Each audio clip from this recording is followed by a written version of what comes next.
Oh, hello loyal YouTube audience. I didn't see you come in there. Just doing a bit of light reading before I retire for the evening.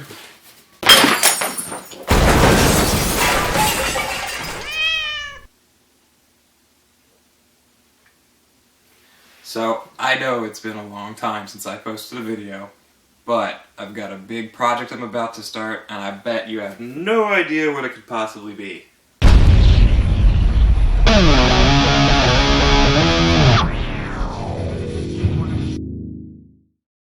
Wow. Shut up, Stacy.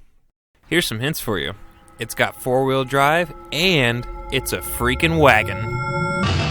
No, not that. Yeah, that. What you're looking at is an American Motors Eagle 4x4 station wagon. You can tell it's an Eagle because it has a picture of one on it.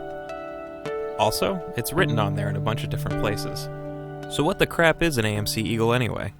Well, in the late 1970s, American Motors, who at the time also produced the Jeep Marquis, were in dire financial straits. So they decided to do the only sensible thing. They stuck their compact Hornets body on 4x4 running gear in an attempt to parts-bin engineer the most badass vehicle ever conceived.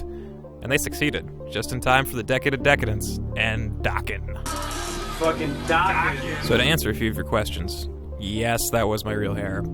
Yes, a DeLorean was involved, and yes, there's a solid chance I'm your dad. Oh, and yes, people did actually buy Eagles. Despite the American consumer's typical aversion to badass and unique automobiles, the Eagle did manage to find its niche. For one thing, it was the perfect car for soccer moms who inexplicably lived in the rainforest. It's late. Don't worry, we'll be on time. It was also the perfect vehicle for outdoorsy types who think that boat ramps are, well, stupid. Eagle even hauls my boat out of this. Now, I wouldn't try that in an ordinary compact. And it remains the number one choice of anyone who wants to keep handsy time travelers off of their daughter. Jennifer! Check out that 4x4. Yes, Marty, check out that 4x4 indeed.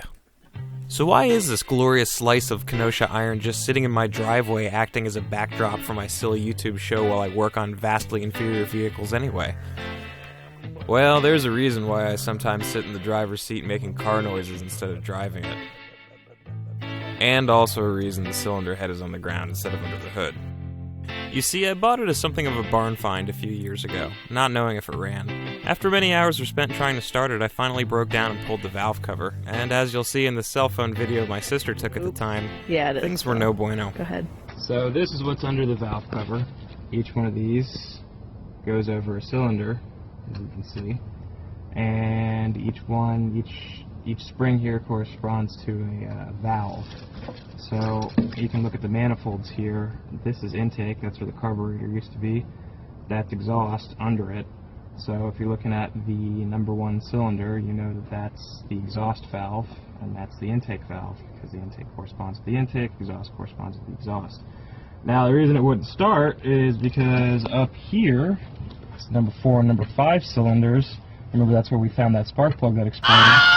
The springs broke, and that's the valve, and it is stuck. It doesn't move. That means it's bent. And this is the rod that rides on the camshaft that makes this go up and down when the engine's running to open and close that valve. But again, this doesn't move because it's stuck and the spring is broken. And it's the same on this one, except that valve is dropped.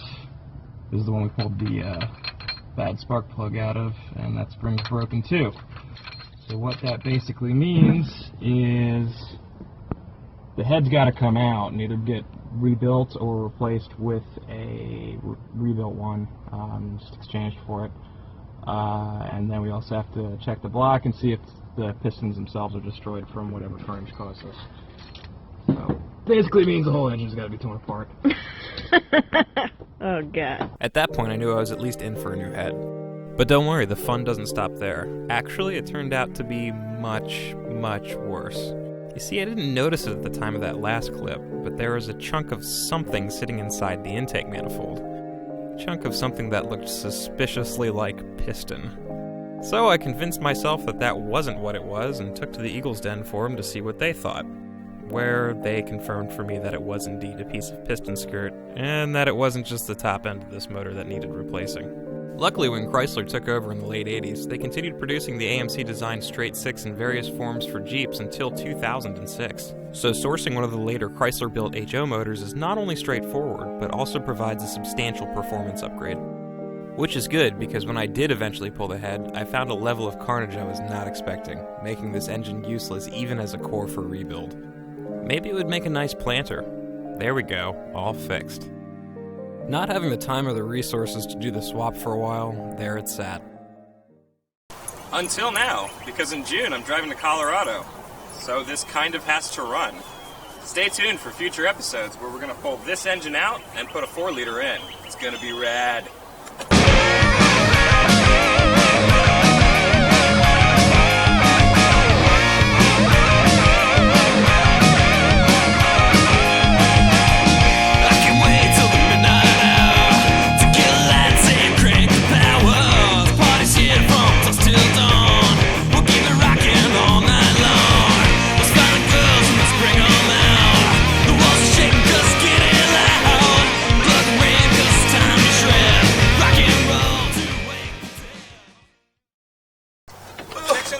Ow!